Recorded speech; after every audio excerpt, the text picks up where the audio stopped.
Salut les passionnés, c'est Pascal Auger, journaliste, conférencier, formateur, secouriste certifié pour Québec-Compostelle, qui est préparé, formé, inspiré pour marcher au Québec ou encore Compostelle, et instigateur, coordonnateur du Chemin du Québec. 1200 km de bonheur, 1200 km de rando communautaire entre Montréal et le bout du monde. Et le bout du monde, ben, c'est le phare de Cap-Gaspé. Encore une fois, une belle chance aujourd'hui d'être ensemble, de partager, d'échanger sur la rando. C'est ce qu'on va faire encore avec comme d'habitude, on a des invités. On va prendre place dans les prochaines minutes. Mais juste avant, je vous dis bravo et merci d'être là pour regarder à partir soit de la page Facebook de Québec-Compostelle. On est également en rediffusion sur le Facebook ou encore sur la chaîne YouTube de Québec-Compostelle. On est là pour échanger, puis quand je dis vraiment échanger, c'est ça, c'est vraiment un partage d'informations parce que souvent, j'apprends beaucoup également de vous autres par vos questions, par les randos que l'on fait ensemble et j'aime beaucoup échanger le mien, mon savoir, etc. Mais c'est vraiment un échange. Dans la rando, c'est beaucoup la chaleur humaine et c'est cet échange qui est vraiment magique là-dedans et c'est ce qu'on va faire encore une fois aujourd'hui. Donc, échanger sur la randonnée, se partager, s'échanger de l'information, mais également sur la préparation, comment on fait pour se préparer pour ce genre d'aventure qui pour certains est... Puis pour d'autres, c'est pas... Et là, ben justement, on va trouver notre juste milieu là-dedans. Vous allez voir que c'est pas si compliqué. Avec soit le matériel, les vêtements, puis on se donne l'information également sur les différents circuits, les chemins qu'on a à travers soit les circuits à travers le Québec. Et quand on parle du Québec, on parle de trois types de circuits, là, soit la rando autonomie, rando tourisme, rando communautaire. Quand on parle de rando communautaire, ben, c'est comme Compostelle finalement. Compostelle, c'est de la rando communautaire. C'est une communauté de marcheurs qui marchent d'une communauté à l'autre. Un pèlerinage, c'est ça finalement. Ici donc on parle de rando communautaire et de valeurs Compostelle, bien, on parle aussi du chemin du Québec, le seul chemin de rando communautaire en Amérique qui évidemment aussi là, fonctionne aux valeurs Compostelle. Donc on parle de tout ça. Le chemin du Québec et bien d'autres, ce chemin de 1200 km de Montréal jusqu'au phare de Cap-Gaspé. Puis n'oubliez pas aussi qu'on répond tout le temps à vos questions, hein, si vous en avez. Ben on est là pour nous rejoindre par Facebook, la messagerie, également le courriel. Alors, c'est possible aussi peut-être de nous proposer des invités que vous aimeriez avoir à travers ces conférences, ces entrevues-conférences que l'on fait ensemble. Juste avant d'aller avec notre invité, donc, cette fois-ci, je voulais glisser un mot sur le défi Ça marche. Souvent, on me pose la question, bien, comment je fais, comment je commence et tout. Bien, j'en parle dans les conférences, dans les programmes que j'offre. Mais une des meilleures manières, c'est le défi Ça marche. Oui, il y a le mot défi là-dedans, mais il ne faut pas avoir peur. Le défi, c'est des objectifs vraiment simples à tous les jours à faire. Et si on suit le défi, comme je disais, très simple, bien, au bout de 6 mois, on a fait des 1200 km du chemin du Québec. Puis on fait ça dans notre environnement. Dans notre quartier, dans notre village, etc. On accumule les kilomètres, on les met sur un tableau, le tableau des passionnés, puis on se voit avancer virtuellement sur le chemin du Québec. On reçoit des informations sur les villages qu'on visite, des photos, etc. On a de la préparation également avec des vidéos sur la préparation et les équipements et tout, de la physiothérapie, des vidéos inspirantes de participants de partout à travers le monde. Alors, c'est vraiment très, très agréable. Pour avoir plus de détails, ben, c'est simple, tu vas faire un tour sur le site internet cheminduquebec.com. On s'en va faire un tour à Sainte-Vallière. Ça vous dit peut-être pas grand-chose pour les gens nord-américains, mais si on dit Carcassonne, hein, souvent ça allume des lumières et tout, pas loin de là, quelques kilomètres de là. Bernard Coquille qui est avec nous. Bonjour Bernard. Bonjour. La raison principale pour laquelle on se parle, Bernard, j'ai vu sur les médias sociaux un nouveau chemin dans ce secteur-là et tout. Puis là, après avoir fouillé un peu, finalement, c'est pas nécessairement un nouveau chemin, c'est même un ancien chemin de Compostelle, un grand chemin de Compostelle que vous êtes en train de refaire connaître. On va en parler. C'est vraiment le but principal de notre entretien ensemble. Mais avant ça, je sais que tu as des expériences de Compostelle. J'aimerais ça qu'on en parle et peut-être même de GR. Et GR et Compostelle, souvent, à certains endroits, c'est la même chose. Mais avant toute chose, si tu devais écrire ton autobiographie à Bernard, comment expliquerais-tu qui est Bernard Coquille? Alors, ben, c'est très simple parce que cette autobiographie, je l'ai déjà écrite à travers ben, mon récit de Compostelle, quoi, quand j'ai marché dans les années 2000, quoi. Et en fait, ce qui m'a poussé à faire ça, c'est peut-être parce que j'avais un surnom de pèlerin et j'avais envie de retrouver les traces de mes ancêtres, quoi. C'est quelque chose c'est comme un rêve un peu un rêve vers le passé, quoi. C'est retrouver les vieilles images, retrouver les vieilles traces, poser ses pieds où il les avait posés et malgré tout, je pense y avoir assez réussi, quoi. Ben, parle-nous-en donc. Quelle est cette histoire de tes ancêtres et tout? Parce que, disons-le, pour ceux qui n'auraient pas encore compris tout de suite, comme moi, j'avais pas compris tout de suite, coquille est un dérivé de coquille. Ouais, le pèlerin, ouais. Donc, C'est le coquille veut prénom. dire le pèlerin. Explique-nous un peu donc tes recherches archéologiques personnelles de tes ancêtres. Ouais, c'est-à-dire que à travers ça, j'ai cherché où ils étaient nés, si tu veux. Donc, je suis remonté à la 10e génération. Après, plus loin, on peut remonter, mais ça demande un travail un peu plus poussé que je réaliserai peut-être un jour. Et en fait, ce 10e grand-père, si tu veux, ce 10e aïeul, ben, a vécu sur le chemin de Saint-Jacques dans le Tarn, tu vois, exactement aujourd'hui, du côté d'Anglès, donc dans la montagne Noire. Et voilà, pile poil, si j'ose dire, sur le chemin d'Arles actuel, quoi. Donc voilà, au bout d'un moment, tu te dis, bah, continuons le chemin, voyons voir par où ils sont passés, puisque si ils portent ce nom-là, c'est bien qu'ils ont fait le chemin, quoi.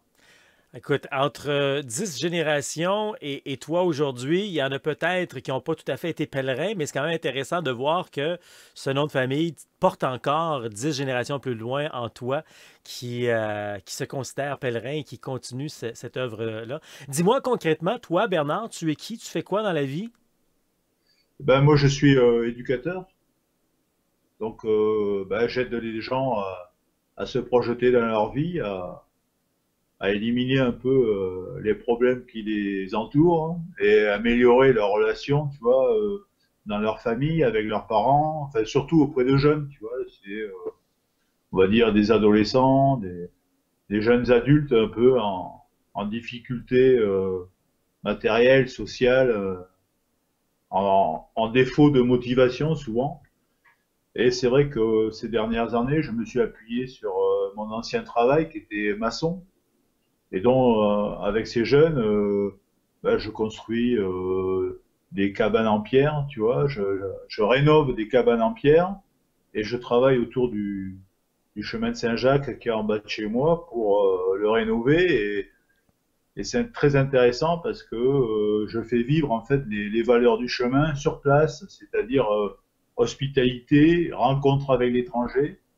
Donc, ces dernières années, on a accueilli pas mal d'Américains qui viennent là en voyage linguistique à Carcassonne et qui viennent donner une journée de leur temps pour travailler avec nous. Donc, on fait un sacré mélange de jeunes, quoi, et c'est des très belles journées, quoi, très très belles journées, Ouais, très vraiment. intéressant. Une belle œuvre, donc, effectivement, qui continue un peu l'œuvre du pèlerin, en quelque sorte. Et tu fais ça dans ton environnement qui est sur un chemin de Compostelle. Dis-moi, tu été mis à, je me demande comment poser cette question-là, parce que souvent je pose la question aux gens quand tu as été mis en contexte ou en contact avec un chemin de Compostelle, parce que souvent ça rentre dans notre vie à quelque part, mais toi, finalement, ça a toujours été un peu dans ta vie, parce que avec le nom de famille que tu portes, tu as sûrement très jeune déjà eu un peu l'histoire de Compostelle en toi, ou ça a été une révélation un jour?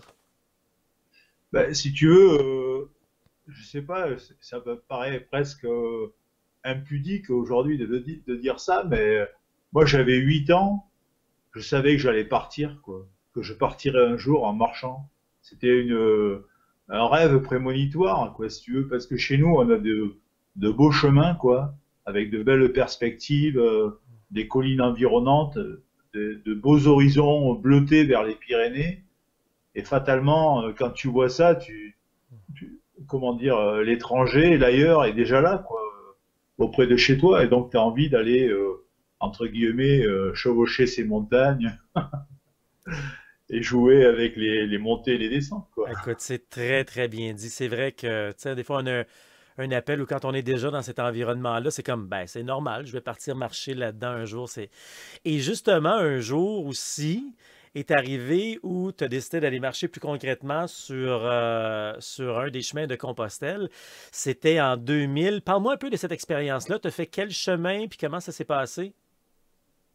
Ben, moi, j'ai pris ce qu'on appelle aujourd'hui le chemin d'Arles, donc à partir du lieu où j'ai trouvé mon plus vieil ancêtre, dans le Tarn. Dans le Tarn, c'est la montagne noire, ça n'a rien à voir avec le... Nous, ici, on est dans l'Aude, donc c'est un climat méditerranéen. Et à 40 kilomètres au-dessus, on a un climat totalement différent, beaucoup plus humide, montagne, tu vois, et donc c'est des conditions, des sapins, un peu comme chez vous, des grands sapins. Et, euh, et voilà, j'ai fait ça parce que j'avais réussi à me faire, comment dire, à changer de travail, quoi. Je travaillais sur la Côte d'Azur avant, et donc j'avais pu réintégrer mon département d'origine, et j'avais envie de faire quelque chose, parce que pour dire merci quelque part, tu vois, parce que je me dis, tiens, la vie m'a donné cette chance de revenir chez moi, et quelque part, je dois remercier quelqu'un. J'ai toujours rêvé de faire ça. C'est le moment, quoi, de le faire. Et quand Voilà. tu l'as fait tout d'un bout ou tu l'as fait par section? Comment ça s'est passé en 2000? Ouais, moi, j'avais décidé de le faire tout seul et d'une traite, quoi. Et puis j'avais lu surtout de beaux ouvrages comme Jean-Claude Bourlès, voilà, Passant de Compostelle, Barré et Gurgan, J'irai prier pour vous à Compostelle, tu vois. Et c'est des ouvrages qui convoquent l'histoire, hein, qui convoquent aussi l'âme et le rêve de ce chemin, quoi. Enfin, on marche pas pour marcher, quoi. On marche parce qu'on va rencontrer des images, on va rencontrer des sensations, quoi. Et Donc, voilà, tu es c'est parti, ça que j'ai envie de rencontrer, quoi. tu es parti d'Arles, tu as fait le chemin, ben, t'as fait le chemin d'Arles, pardon. Ensuite, tu t'es joint au Camino Frances et tu t'es arrêté à Santiago à cette époque-là, c'est ça? C'est donc 3 mois environ, 2 mois et demi, 3 mois? Ah non, moi j'ai mis 40 jours. Oh, wow! OK. Ah, OK. mais ça fait une moyenne de 33 kilomètres par jour. Ah, OK, d'accord. Oui. Mm. Donc, tu l'as fait en 2000. Explique-moi, en 2000, on recommençait à découvrir Compostelle. Moi, j'ai parlé avec quelqu'un j'ai fait une entrevue comme avec toi, là, avec quelqu'un qui l'avait fait en 86. Il n'y avait personne, là. Je veux dire, quand passait quelqu'un, on voulait le toucher tellement on était épaté. En 2000, c'était peut-être pas la même chose. Il recommençait à y avoir un engouement, je pense, pour Compostelle. Mais tu le fais 10 ans plus tard, à peu près, en 2011. Parle-moi de la différence entre 2000 et 2011. Oh, 2000-2011, bah, on voit qu'il y a des choses qui se sont modernisées, mais pas en mieux, quoi. Tu vois, on trouve des distributeurs de coquilles, par exemple, à certains endroits où il y avait un accueil physique, tu as un accueil de machine, quoi. C'est pas vraiment. Voilà, on trouve qu'il y a beaucoup de commerce, un peu plus de commerce, quoi, en tout cas, et certaines portions du chemin, notamment en Galice, qui ont été goudronnées. Et là, je trouve que c'est quand même quelque chose qui est beaucoup moins bien. Moi, je préférais à la limite me fouler les chevilles sur des cailloux que plutôt marcher sur du goudron. Et bon, c'est un peu dommage, quoi. Mais tu as senti donc ce côté, puis je pense que c'est vrai, on l'entend, là, que surtout le Camino Frances se commercialise un peu. C'est un beau chemin pour commencer, peut-être pour les gens tu sais, qui sont un peu inquiets, ils ne savent pas, ils vont manger, dormir, puis dans le fond, on sait qu'il y aura toujours une place, peu importe. Peut-être un beau chemin pour commencer. C'est peut-être une raison, justement, pour d'autres, des fois, de sortir des sentiers battus, découvrir d'autres chemins qui sont un peu moins connus, mais qui vont peut-être nous ramener à ce genre de racines un peu plus comment je dirais, d'antan. Et c'est un peu le cas pour ce chemin dont on parle aujourd'hui, qui n'a pas encore tout à fait son nom. Explique-nous un peu, là, en quelques mots, on en a encore une dizaine de minutes ensemble. C'est un ancien chemin qui est comme un peu perdu, comme beaucoup de chemins, et que là, vous remettez un peu là, à faire connaître dans le secteur de Carcassonne, pas loin du chemin d'Arc. Parle-nous un peu de ça. Ben, déjà, on est bien servi par de beaux paysages, quoi. C'est ce qui fait l'attrait, quoi, un peu d'un ancien chemin, quoi. Et puis, moi, j'insisterai sur le caractère authentique, quoi. C'est-à-dire que on est sur un itinéraire. Bon, pendant le confinement, là, j'ai eu du temps pour travailler sur l'histoire de cet itinéraire. On est sur 4000 ans d'existence, quoi. Donc, c'est un itinéraire qui a été emprunté par des anciennes tribus du néolithique, quoi, très certainement. Et puis après, par les grands découvreurs qui ont été les Grecs, les Romains, quoi. Et moi, je trouve qu'on retrouve tout ça. Et ouais, c'est un peu tout ça que j'ai envie qu'on puisse retrouver aujourd'hui quand on marche. Aller à cette rencontre et aller aussi à la rencontre des villages qui sont déjà très riches aussi, quoi. Par exemple, on a mis en valeur dans un village proche un hôpital, quoi. Un hôpital qui était totalement oublié, presque inconnu, et qui allait partir soit en parking ou tu vois en dépôt de pierre, et on l'a fait connaître, hein, on a fait des manifestations autour, et maintenant c'est un patrimoine qui va être préservé, qui va être intégré, si tu veux, à un circuit, un itinéraire, et c'est mettre en richesse des choses qu'on avait oubliées, qui étaient tombées dans l'oubli, c'est faire ressortir les Ben, c'est ça la trésors du patrimoine. richesse, c'est ça la richesse de marcher, hein, c'est de prendre le temps de voir, c'est les cinq sens qui sont en fonction. Puis, d'après tes recherches, tu semblais dire que ce chemin-là est un des premiers chemins d'origine de Compostelle. Peux-tu nous dire géographiquement où il se situe? Parce que là, on en parle, on n'a pas dit on a dit à personne encore de quoi on parle au juste, là. Le chemin Romieux, en fait, c'est presque aujourd'hui, on pourrait dire, c'est ce qu'on appelle la Minervoise. C'est une route à circulation moyenne qui va on va dire, de Béziers à Carcassonne, quoi. Et sur ce tronçon-là, justement, s'entrecoupent des parties anciennes, c'est-à-dire des bouts d'itinéraire que la route d'aujourd'hui n'emprunte plus, et ça, c'est une chance. Donc, en bas de chez moi, là, on a 2 kilomètres environ de cet ancien chemin. Et d'ailleurs, cet hiver, on doit faire une étude stratigraphique, donc une étude archéologique d'une portion du chemin pour voir, pour vérifier cette authenticité, ou en tout cas donner à cette authenticité un caractère scientifique, tu vois. Donc c'est quand même, donc ça passe par des villages comme Bise-Minervois, c'est un très beau village. Pouzol-Minervois, tu vois, on est dans le pays du vin. On passe aussi à Homs. Là, c'est pareil, c'est des endroits. Là aussi, tu as un quartier des auberges, comme à Pouzol. Tu as une église hôpital, la chapelle Saint-Michel, tu vois, avec le blason de l'ordre des hospitaliers. Enfin, à chaque fois, tu rencontres du patrimoine. Tu traverses Asie. Asie, quand tu passes dans l'église, à l'intérieur, c'est une très belle église du XIIIe siècle. Tu as une chapelle spécifique des pèlerins.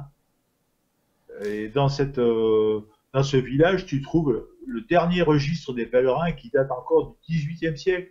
Donc tu vois, à chaque fois, il y a du patrimoine, des croix, des bourdons de cérémonie, tu vois, des tampons de confréries de pèlerins, tu as des choses qui sont encore là, qui étaient totalement oubliées, et que nous, on fait renaître. Le chemin, c'est une chose, mais tout le patrimoine bâti et tout le patrimoine qui sont comme ça des petits trésors, tu vois, des parchemins comme celui-là, ça c'est une copie. Ça c'est une copie d'un parchemin de 1175. Tu imagines? questionne-toi, enfin, questionne les gens autour de toi et demande-leur de trouver des choses aussi belles et aussi authentiques. Bah, nous, on les a trouvées, quoi. Parce que, tu sais, quand j'ai commencé à travailler là-dessus, personnellement, dans les années 2008-2009, on m'a dit, mais ton chemin, tu l'as inventé, etc.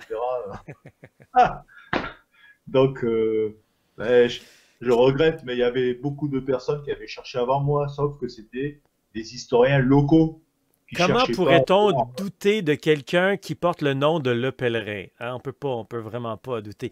Juste pour bien situer les gens, surtout peut-être ceux qui sont moins familiers avec le secteur, là on parle d'un chemin qui se situe au sud entre Montpellier et Toulouse. Et puis, parce que c'est là qu'on retrouve aussi Carcassonne. Et fait intéressant que tu me racontais tantôt, Saint-Vallière, d'où passe le chemin, d'où tu es situé présentement. Saint-Vallière, c'est à mi-chemin, à quelques pas près entre Rome et Santiago, parce qu'il y a bien des gens qui aiment marcher vers, oui, vers Santiago. Il y en a aussi qui aiment marcher vers Rome. Il y en a qui aiment faire les deux, finalement. C'est intéressant de voir que vous êtes en plein dans le milieu entre Rome et Santiago. Ouais, tout à fait, ouais. Et c'est un hasard, quoi. Et enfin, moi, je crois qu'il n'y a pas de hasard, quoi. Il y avait une destinée, quoi.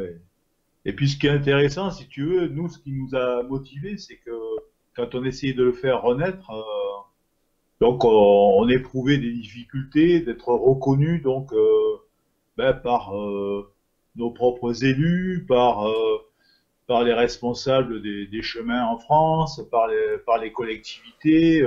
Il y avait des doutes comme ça et moi, c'était un peu pénible.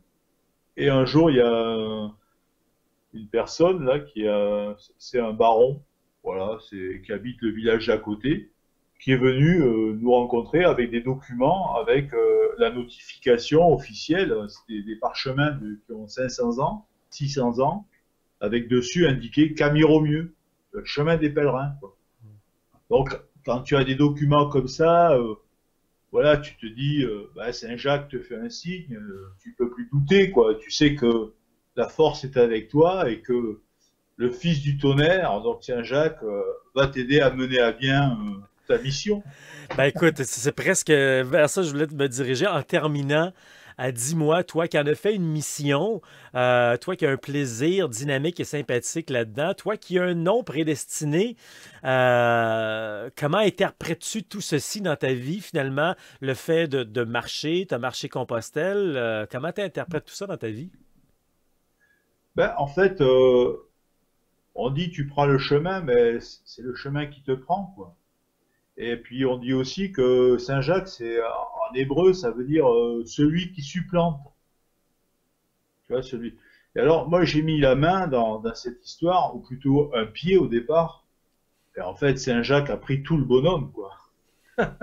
Tu vois, moi par exemple, bon, je sais pas, des fois le matin, tu te lèves, t'es pas trop en forme, et puis, tu sais, quand tu animes une association, et puis quand tu vois, quand tu as vu tout ce qu'on a fait, toutes les émissions, les films, les reportages, le travail sur le terrain, tu imagines bien que tout ça, c'est le fruit d'un travail quotidien, quoi, à réfléchir et à se dire qu'est-ce que je peux faire pour Saint-Jacques ou qu'est-ce que je peux faire pour faire avancer mon chemin.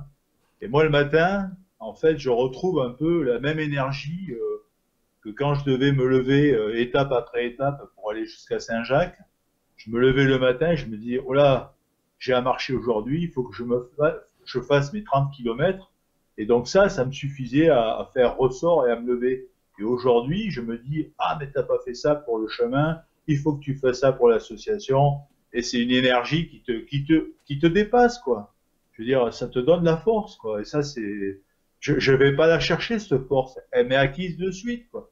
Donc je me dis, je sais pas, j'accepte cette œuvre, j'accepte cette mission.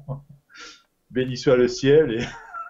Écoute, Fantastique, puis on se comprend beaucoup parce qu'un jour, peut-être, tu auras le plaisir Parce qu'on fait la même chose chez nous, peut-être pas avec la même histoire, mais on développe le chemin du Québec pour son histoire, son patrimoine, ses raisons et tout. Un chemin de 1200 km qui traverse le Québec. Peut-être qu'un jour, on aura la chance d'en reparler ou encore d'en faire un bout ensemble. Là-dessus, écoute, Bernard, on pourrait parler encore pendant des heures et des heures, mais merci beaucoup de ce temps. Toujours agréable d'avoir des invités. Merci beaucoup encore une fois à tous ceux qui participent à nos rencontres comme ça, nos conférences, nos entrevues conférences. Si jamais tu as des gens que tu aimerais qu'on invite, ben, tu peux nous en faire part. Hein? Tu peux nous rejoindre en tout temps, poser tes questions également. On est disponible sur la messagerie sur Facebook, par courriel également. Donc, on se rend très, très, très accessible pour répondre à tes besoins et à tes questions. Puis justement, pour répondre à tes besoins, ben voilà pourquoi on a créé des programmes pour la préparation. Il y a 3 versions. Dans le fond, il y a une version qui est 100% en ligne, peu importe où tu es à travers le monde, peu importe où tu es à travers le Québec, tu peux suivre sur ton téléphone, sur ton écran géant. Tout est là. C'est 6 heures de préparation, donc, pour tout savoir comment ça marche la rando, où marcher, où manger, où dormir, les vêtements, l'équipement, le bon sac, le bon poids, bien prendre soin de ses pieds, des bâtons. Pourquoi des bâtons exactement? Alors, on t'explique tout ça dans cette version en ligne 100% de 6 heures. Il y a également ce qu'on appelle la version hybride, c'est-à-dire qu'il y en a en ligne, puis il y en a en personne également. Avec ça, encore une fois, tu auras cette formation de 6 heures qui est disponible d'où tu veux, finalement, toujours sur la technologie que tu veux, avec toute l'information que je viens juste de mentionner. Mais en plus, en bonus, tu as aussi des rencontres en personne, des randos en personne qu'on va t'offrir. Et en plus, en bonus, ben, tu as aussi de la possibilité finalement d'avoir toutes les entrevues passionnantes que je fais avec des gens de partout à travers le monde. Donc, va voir, il y en a 3 versions, aventuriers, passionnés et puis la totale, et chacun a des petits avantages supplémentaires. Et si tu veux être 100% en personne, on appelle ça les week-ends de formation rando. Donc, c'est près de 20 heures de préparation, formation.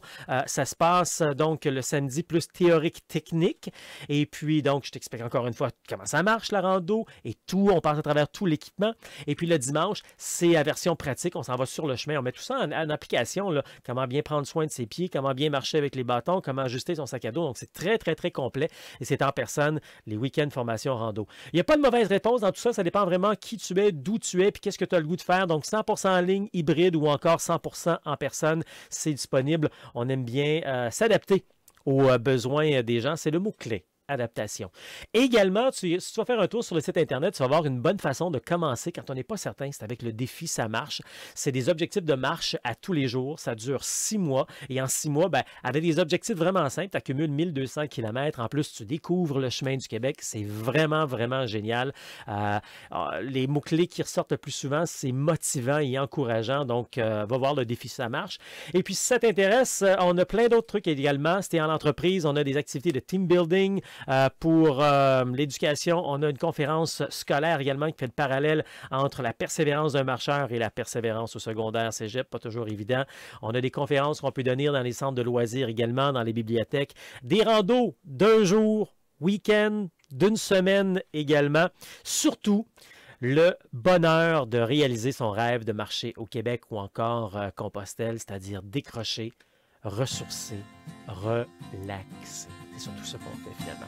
Hey, si t'aimes tout ça, ben, va faire un tour sur le site internet québeccompostelle.com. Va voir en haut, c'est très très clair. Je t'offre un webinaire gratuit d'introduction. C'est vraiment une belle manière de commencer. Donc, tout ça est en haut des pages sur québeccompostelle.com. Enregistre-toi. Enregistre-toi, c'est complètement gratuit. Donc, tu auras plein de bonnes informations de grande valeur pour toi. Québec-Compostelle, c'est aussi, évidemment, le site internet, québeccompostelle.com. On est aussi sur Facebook, Instagram et YouTube. Québec-Compostelle, ça marche.